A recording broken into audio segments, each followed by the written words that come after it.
There's something in the air in Atlanta which could lead to some very good things.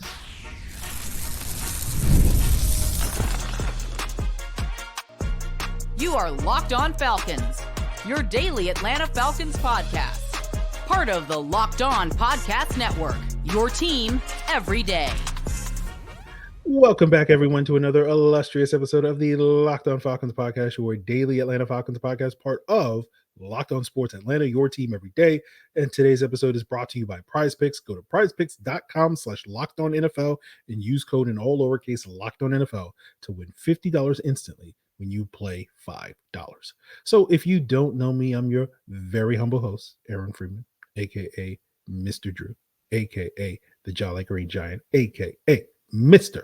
AKA, and I've been covering the Atlanta Falcons for a very long time, almost 20 years, formerly at falcfans.com, RIP, still going strong on this illustrious podcast. And I thank each and every one of you that goes strong with me as an everydayer of this pod, which means you make it your first listen or your first watch each and every day. And to become an everydayer, all you have to do is subscribe or follow for free on YouTube or wherever you listen to podcasts. So today's episode, we are talking about the Falcons rebounding from a rough week 7 to a good week 8, and whether or not that should lead us to starting to start circling some dates in the month of February for some future Falcon games, as well as if that may compel folks to think that the Falcons need to be potentially, let's say, desperate over the next 8 days at the trade deadline to make a move that can sort of be the final push that will allow them to circle those dates in February. But we'll talk about that later in the episode.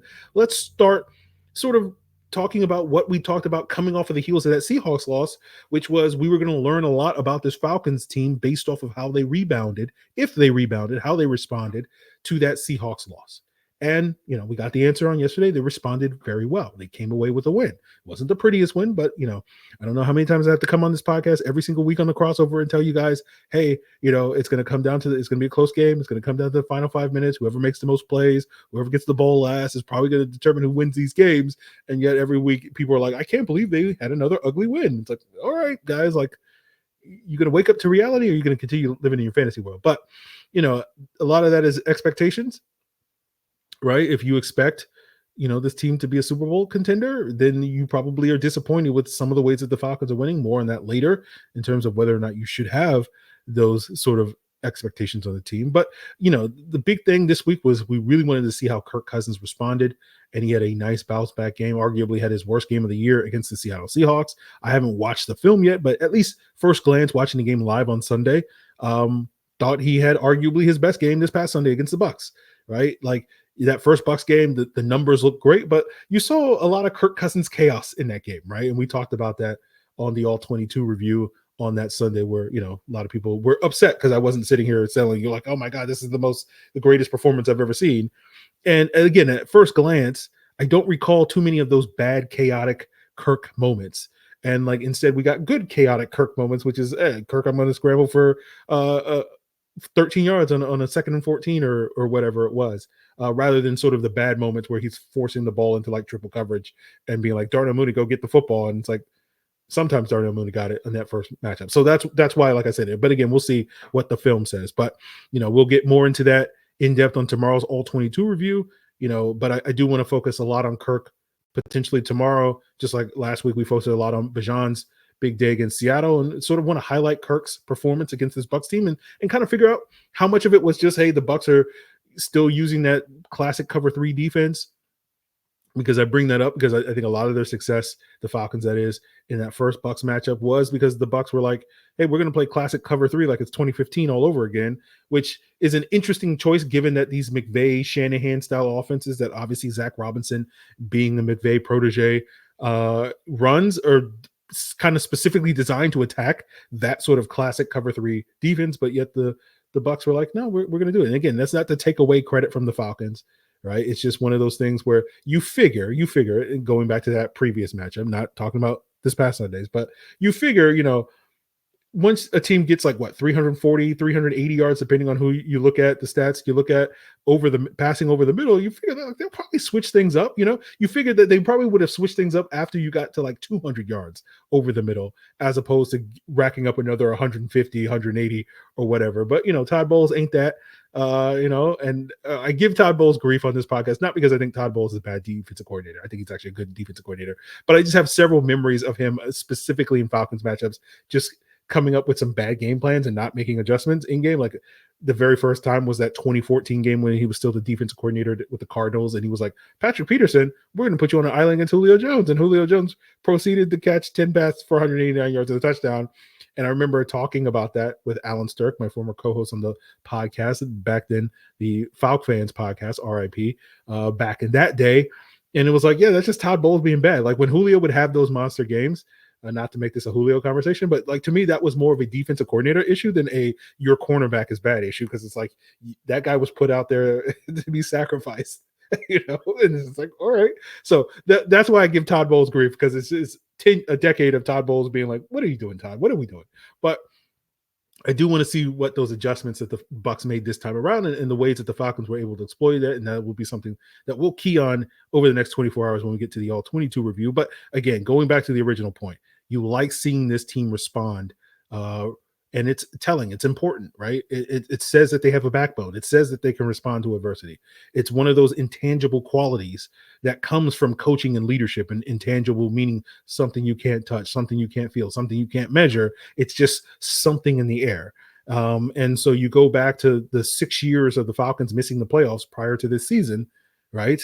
And hopefully we end that streak this year. The air quality, so to speak, has not been that great surrounding the team in the city of Atlanta, or at least in and around Flowery Branch, Georgia, and whatnot. And so I think their ability to respond from the Seahawks game to the Bucs game, to me, is a good sign that the air quality is much, much improved. Now, it doesn't mean that it's smooth sailing from here. That's something I pointed out in yesterday's rapid reaction. Like, they got the win. They needed the win. It was great for them to win. It doesn't mean that, boom, season's over and whatnot, right? The thing about being a good team, or one of the good teams in this league, it's about consistency. It's about repetition. It's, you've done it 8 times now and gotten to 5-3. Okay, well, do it 8 more times, do it 9 more times to get to 10-7 or 11-6 or whatever it is, right? And through that process, there are going to be ups and downs, right? But you're just going to have to go back and prove it over and over again, where when you have those downs, can you build it back up like they did this past week? So this is a very promising sign, is basically the point I'm trying to get across. In the past, where the air quality was not nearly as good, the Falcons would have a loss, and suddenly you look up and they'd have 3 or 4 losses in a row, or sometimes 5 or 6 losses in a row, going back to the Dan Quinn era. And we haven't quite experienced that quite yet, because we haven't had more than 1 loss in a row, and to me, going into this week, I was like, well, at some point they're probably going to lose 2 games in a row. So this week is probably the week where that happens. And they were able to avoid that fate. So, to me, that is a very promising sign. And, we'll see, if they can respond to that moving forward as they did this past week. But I know, because of their success this past week, a lot of people riding high on this Atlanta Falcon team, to the point that, I'm starting to see some people talk about the Falcons being like a Super Bowl contender, especially if they can address their pass rush issues. And I don't quite agree with that. And we'll break that down as we continue today's Locked On Falcons. So get ready to tackle the NFL action this year with FanDuel, America's #1 sportsbook, because right now new customers can bet $5 and get $150 in bonus bets if you win. The FanDuel Sportsbook app gives you everything you need to place live bets on the NFL all in one place. So the same page that you can go to place your bets, you can also go to check out the latest stats, view the live play-by-play, and of course, there's always lines for you, even in the middle of the game and whatnot. But if you want to bet ahead of the game, like on this upcoming weekend's action between the Falcons and Cowboys, where the Falcons are 2.5-point favorites, or tonight's action on Monday night between the Atlanta Hawks and the Washington Wizards, where Vive la France, Zachary Ricochet and the Hawks are 6.5-point favorites. All you got to do is go over to FanDuel.com and join today, and you'll get started with $150 in bonus bets if you win your first $5 bet. That's FanDuel.com. Never waste a hunch, and make every moment more with FanDuel, an official sports book partner of the NFL. So as they say, once you get into the dance, anything can happen at that point. And that's obviously, people refer to that when it comes to the playoffs. And right now, obviously, the Falcons are in a great spot to be as far as making the playoffs. But I think that sort of statement tends to get overstated a little bit, right? There aren't that many instances of like, oh, well, anybody can make a Super Bowl run, at least in recent memories, especially since the playoff expansion happened 4 years ago, right? Like we saw a 4 seed and the Bengals make the Super Bowl in 2021. The Bucs won the Super Bowl in 2020 as a 5 seed, but it's always, Brady's the exception to every rule, right? But outside of that, it's primarily been like 1 and 2 seeds that are getting to the conference championship round and whatnot. And so that's why I push back on the notion that like somehow the playoffs are like this complete crapshoot. And like once you get in, anything can happen. And it's like, yes, that's true to a certain extent, but not to the degree that I think people often assume it is. Like it used to be. It used to be back in the day where it was much more common to see a 5 or 6 seed make a run in the Super Bowl in the early 2000s. But the Falcons were able to dramatically increase their playoff odds yesterday after the win over the Bucs, according to FT and Fantasy, which is the new home for DVOA. Their playoff odds are basically 80% now at this point in time. Although being a 1 or 2 seed, to sort of be that true blue contender, as it often is the case, like their odds right now are like 5%. Their odds for a 2 seed, 1 seed is a 5%, and their odds for a 2 seed is about 14%. And so for me, like the Falcons have solidified, not cemented. It's the Falcons, guys. Like, there is no lead that this team cannot blow. But they have solidified their playoff hopes. And I think that's led to some people just sort of automatically saying, oh, we got that in the bag. Now we're on to bigger next thing. Now that we've sort of cemented our status as a playoff team, now it's about the next step, which is being that Super Bowl contender. And I don't think the Falcons are there yet. Now, some of you are saying like, no, duh, Aaron, we're 8 games into the season. Let's let things play out first before we start making reservations for New Orleans in February. Speaking of which, I need to make some reservations for New Orleans in January because my plan is to go hang out in New Orleans for the weekend before the Senior Bowl. But sorry, I'm thinking about things, but the cost of the hotels. I probably need to do that now so I don't have to pay out the wazoo when we get close to the Super Bowl. But anyway, if you're the type of person that's like, no, duh, like we're 8 games in, you're just a functional adult and a normal person, and you're not a Falcon fan. you're way too rational to be a Falcon fan. I'm kidding, guys. But I think when you look at it, you say, okay, the offense is approaching Super Bowl caliber, right? And a lot of people are like, if we can fix this pass rush, it may be the final piece to really solidify that. And again, I don't really agree with either point because, again, the quick and dirty way of basically determining if you're a Super Bowl contender is just look at the teams that are both top 10 in offense and defense in terms of DVOA. And I've done episodes in the past talking about sort of the correlation and prevalence of teams that are ranked that highly in both of those categories, finishing in the top 4 in each conference each year. Or the final 4, the final 2 in each conference, if you get what I'm saying. And so basically, if you're looking at that by that metric at this point in time, entering this weekend, because I don't think DVOA gets updated until Tuesday. But, as I'm saying this, Buffalo, Detroit, San Francisco, and Kansas City are the 4 teams that have both a top 10 and top 10 offense and defense on DVOA. Green Bay is right on the cusp. They got a top 5 offense, 12th in defense. The Falcons are 6th on offense and 22nd on defense. And so basically you look at it and like, well, the offense is there, Aaron, but we just need the defense to build that up. That's what's holding them back. Now, you've seen teams win a Super Bowl that had similar DVOA rankings. The 2011 Giants were 7th on offense, 21st on defense. But you saw that team needed their quarterback to kind of get hot in January. The Giants were also 9th in explosive plays that season. The Falcons are currently 10th.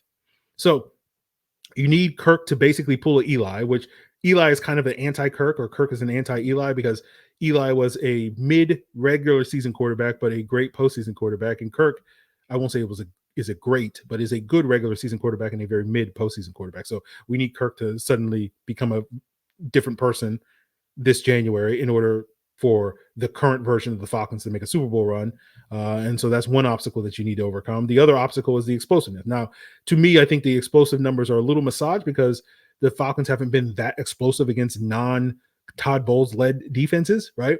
The Falcons had 13 of their 30 explosive plays come against the Bucs this year, 17 across the other 6 games. You extrapolate that over an 8-game sample, that's closer to being, in the 20 to 24 range in terms of explosive plays. So I don't think the Falcons are quite there to be that sort of top 10 explosive offense like the 2011 Giants, where Eli was playing out of his mind, tossing up bombs to Victor Cruz and Mario Manningham. We're not there yet. We could get there definitely though, but we'll see. So I need to see this Falcons offense be explosive against quality defenses before I can start penciling them in as a true blue Super Bowl contender, right? They have upcoming games against currently number 1 ranked DVOA defense, which is the Minnesota Vikings. You have the 5th ranked Broncos coming up. You have the 8th ranked Chargers, the 14th ranked Giants. All of those defenses are currently ranked ahead of the Seattle Seahawks, or at least going into this past weekend were ahead of the Seattle Seahawks, who were 15th. And you saw that 15th ranked Seahawks defense kind of shut down the Falcons. Now, Tampa Bay is no slouch because they were 16th right behind Seattle. So you can do it against the 16th ranked team, but you haven't been able to do it against the other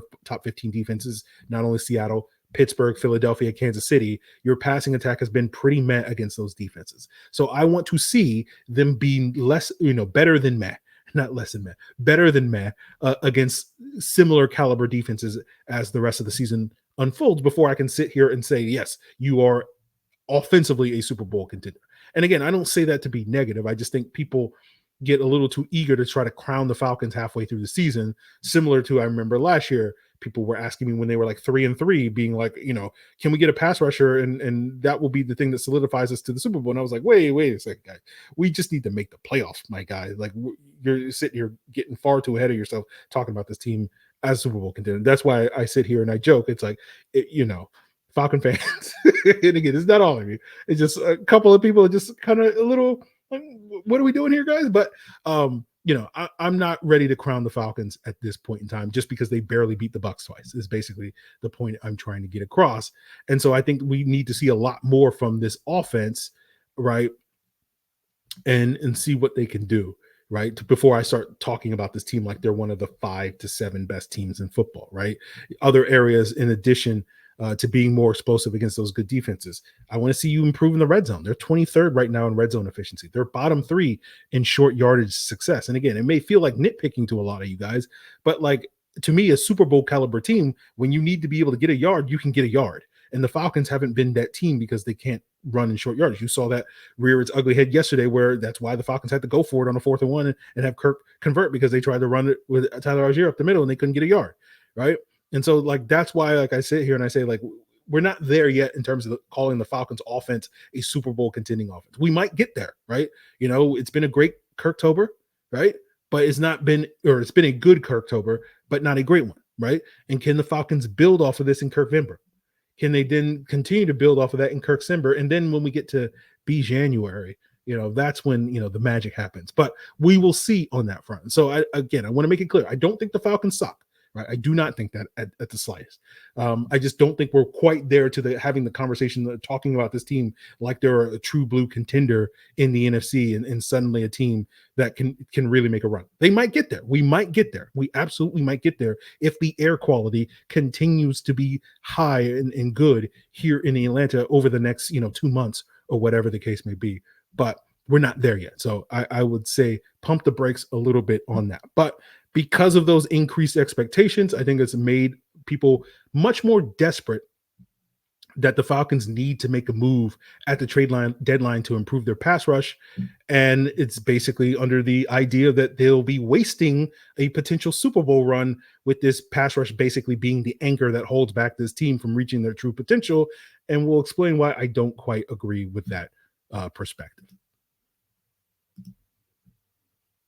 Time is a precious commodity, and sometimes I find myself disappointed with how much time I feel like I'm wasting scrolling mindlessly on my phone, and I often think I could be spending this time more wisely in trying to improve myself. And thankfully, our sponsor, Hillsdale College, has an offer of more than 40 free. That's right, free online courses on history, politics, economics, philosophy, chemistry, and mathematics. All their courses are self-paced so that you can start whenever. Plus, you can go deeper with readings, quizzes, discussions, or just enjoy the lectures. So go right now to hillsdale.edu/lockedon to enroll. There's no cost and it's easy to get started. That's hillsdale.edu/lockedon to register. hillsdale.edu/lockedon.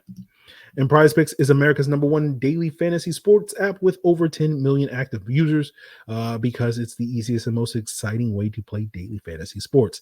And unlike on other apps, PrizePicks is just you against the numbers, pick more or less on at least 2-player stat projections, and you can watch the winnings roll in. And you can now win up to 100 times your money with as little as 4. That is 4 correct picks. And if you're looking to get on the action because certain sportsbooks aren't available in your state, PrizePicks is in the state of Georgia. Withdrawals are fast, safe, and secure, and then you can get your money as quickly as 15 minutes. And so if you want to continue to beat the drum for more projections on Bijan Robinson and Darnell Mooney and whoever else you have for the Atlanta Falcons, all you got to do is download the PrizePicks app today and use code LOCKEDONNFL and get $50 instantly when you play your first $5 lineup. That's code LOCKEDONNFL to get $50 instantly when you play $5. PrizePicks, run your game. So the trade deadline is looming. We're about 8 days away. Next Tuesday is the trade deadline. They moved it back a week this year, hoping to get more action. We did get some action today on Monday. The Kansas City Chiefs acquired Josh Uche, the pass rusher from the New England Patriots, for a 6th-round pick, I believe, in 2026. So not next year's draft, but the following year's draft. And of course, for those rock bottom prices, which is barely a draft pick, cause a large outcry among Falcon fans. Why not us? And for me, I mentioned this, I think, on the Atlanta Football Party last week on Locked On Sports Atlanta. And I talked about how I think Josh Uche and or Azeez Ojulari, one of these guys on a rookie contract, are probably the most realistic trade that the Falcons could make out there, rather than trading for some of the big names that have been floating out there, like Myles Garrett and Max Crosby, et cetera. But I think people tend to be of the mindset that the Falcons have to make a move ahead of next Tuesday's trade deadline for a pass rusher, and I don't really agree. And I know some of you guys are like, "Oh, big surprise, Aaron. You're always a contrarian and whatnot." And again, sure, but here are my reasons, right? Any pass rusher that I think could really move the needle for your pass rush in a major way, like a Max Crosby, like a Myles Garrett, is probably not getting traded. Again, there's a chance, but probably very low probability of those guys getting traded. And then pretty much anybody else, someone on the Josh Uche level, which is a lot more likely to happen, is probably not moving the needle. And while I am a huge fan of Josh Uche, loved him since the 2020 draft, he was the guy that I wanted the Falcons, if they were going to take a pass rusher in the first round, not AJ Epinesa, not K'Lavon Chaisson, it was Josh Uche that I had my eye on for that Falcon team in that 2020 draft. And if hypothetically, in the alternate reality where the Falcons pulled off the trade to Josh Uche today, I'd be on this very podcast fist pumping, talking about why I love me some Josh Uche and why he's this and that. But I'd also be saying he's probably not going to move the needle in a major way for the Falcons pass rushers. But again, what do we say often on this podcast? Beggars can't be choosers, right? But the reason I say that is because, Josh Uche does have 2 sacks, but he only has 3 quarterback hits. So he's only hit the quarterback 3 times. And that's 1 less than Arnold Ebiketie. That's the same as Matthew Judon. That's 1 more than James Smith-Williams and Lorenzo Carter. Basically, the point being, like, you're not getting a guy that's, balling out at this point in time. And so unless you think Josh Uche is going to ball out over the next 9 weeks and start hitting the quarterback, a dozen or more times to get to 15 to 20 hits, which is usually a sign of a good pass rusher. Josh Uche's career high is like 14 QB hits in a season. Which is about where Vic Beasley's best years were. By the way, basically illustrating the point, I don't know if Josh Uche is solving your problem, right? He's maybe a step in the right direction, but probably not a huge step in the right direction is the point I'm trying to make. But I still love me some Josh Uche, even though, despite all that. So basically the point I'm trying to say is, like, even if you acquire Josh Uche, you're still probably looking at a bottom 5 pass rusher, but maybe you move from 32 to 28 or something like that. I don't know. And so to me, like, I'm not as desperate as the rest of you in making a move that I think is probably at best going to move the Falcons from 32 to 28. Like, again, that's a step in the right direction, but like you can internally move from 32 to 28 if players just start playing better. And so to me, like, if that's the case, if that's our options, then, let's just hope Arnold Ebiketie plays better in the second half, right? Let's hope that Matthew Judon plays better in the second half. Let's hope that some of these young interior guys, get a long look and see what they have, right? And so, like, to me, I'm not that desperate to make a move. And, I say that not because, I don't think the Falcons are wasting the Super Bowl opportunity, which is seemingly the rhetoric I saw a lot on Monday morning on Twitter. from folks. Again, maybe in 6 weeks, when the Falcons offense has carved up the Broncos, the Chargers, and the Vikings defenses in consecutive weeks, I might be having a very different conversation about the Falcons being on a Super Bowl run. But at this point in time, we're not there yet. So, I know a lot of that is because I tend to be lower on the Falcons than a lot of you. That's why I have the Mr. Drew, that negative Nancy moniker. But like when I look at the Falcons right now in their current roster, as a 3-4 team, you want to have a 10-man rotation, right? Which is basically being too deep at all 5 of your front spots, the 3D line and the 2 edges, right? And when I look at the current roster, like I think you have some pieces, some part of that 10-man rotation, right? You have some young guys on rookie deals that you can continue to develop. Arnold Ebiketie, Zach Harrison, Ruka Roro, Brandon Dolis, Braylon Trice. When he comes back from injury next year, you throw in Grady Jarrett, because I don't think Grady Jarrett's going anywhere anytime soon. I think he'll be back in 2025 at this rate. Everybody else on the D line outside of those 6 guys I just named, we'll see. But, I think you feel pretty confident, pretty comfortable with 6 out of the 10 guys that you have already on your roster. And so you really need to focus on upgrading those other 4 spots. But when I look at the 6 guys you currently have, how many of those guys do I look at and say, like, this is a true blue starter? This is a guy that's going to play 30, 40 plus snaps every single week, and we feel good about that. It's like Grady, maybe for one more year. Maybe Arnold Ebiketie, if he can really play much better down the stretch. Maybe Zach Harrison, if he again continues to show progress over the second half of the season. I don't think Rook Dorless or Braylon Trice are going to be there. And frankly, I don't know if they'll ever be there, but we'll see. Time will tell on that. And so, like, basically, even if you think it's okay, Grady, Arnold Ebiketie, and Zach Harrison, 75% of a formidable foursome that you're going to feel like, oh, that's going to be a pass rush that's going to be better than bottom 5 or bottom 10? Probably not. You probably don't feel that way. So, like, I feel like you need to get 3+ new starters moving forward, and you're probably not going to be able to get all those guys in one off season. Nor do I think you feel like you have to try to get those. That's why part of the reason why, like, I'm sitting here at the trade deadline where it's like, okay, like maybe you get one of those guys, like, but even again, like a Josh Uche caliber player, like, are you convinced that Josh Uche is one of those guys? Maybe. But like, I'm not convinced of that. And so, you need to acquire a bunch of guys. You need, one of the young guys currently on the roster, or more of the, multiple of the young guys currently on the roster to make big leaps in the coming years, which they certainly could happen, but it's probably going to take some time. So that's why, like, I don't feel like there should be some rush that the Falcons have to make a move, because again, I think you're making minimal progress. And like the way that you're really going to quote unquote solve or fix the pass rush issues is via the offseason, when you have more options available for you. Right. And now if a big time pass rusher becomes available, and we've talked before in the podcast about the possibility that Micah Parsons becomes available next offseason, take it, when a player of that caliber becomes available, absolutely take advantage of that opportunity, because a player like that doesn't, come along every once in a while. Now, and certainly if next week, if Crosby and Garrett get traded next week, I'll absolutely eat that crow and come on this podcast and probably spend 15 minutes being like, why are the Raiders and Browns so dumb for trading these guys? Because, like, I get you want a quarterback and you want to accumulate assets, but you don't want to be in the 2025 quarterback sweepstakes. You want to be in the 2026 quarterback sweepstakes, or at least wait a year. Going back to the whole Michael Penix thing, like, this is why the Falcons felt compelled to take Michael Penix, because they didn't want to necessarily wait around and hope that a lackluster 2025 quarterback class was going to magically get good. And so, like, for me, if you're the Browns and Raiders, if you're trading Myles Garrett and Max Crosby to accumulate assets so you can go get a quarterback, you need to trade them next year, not this year. So that's part of the reason why you continually will hear me say, like, it doesn't make sense for those teams to trade those guys. But we'll see what happens in the next, 8 days and whatnot with the Falcons. Like, again, to be clear, I'm not saying that the Falcons shouldn't make a move.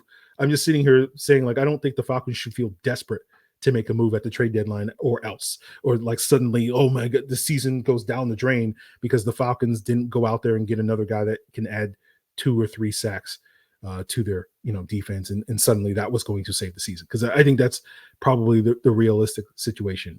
2 Arnold Ebiketies is better than 1, but 2 Arnold Ebiketies isn't fixing your pass rush, is basically the point I'm trying to get at this point. So, we'll see what the Falcons do. we'll see, what progress this offense and defense will make over the next 9 weeks. We'll continue to talk about it tomorrow. We'll be breaking down the film from this Week 8 win over the Tampa Bay Bucs with a special emphasis on Kirk Cousins. We'll see what other topics I feel compelled to get into, talk about potential scheme changes if the Falcons are continuing to run their cover 6, cover 2 man heavier defense that they've been deploying the last couple of weeks. As part of the scheme changes, which is part of the reason why when people say like, oh, Jimmy Lake's not changing the scheme, it's like, you haven't been paying attention, my guy. Like, he is changing the scheme. It's just not working because, reasons. But, they're like 4% better the last week. So again, 4% is, beggars can't be choosers. What we say? So that is it, guys. Continue to make Locked On Falcons your first listen by checking us out on YouTube or wherever you listen to podcasts. Check out Locked On NFL, 2 shows daily, as well on the same podcast platforms, YouTube and wherever you listen to podcasts. It is all part of Locked On Podcast Network, your team every day.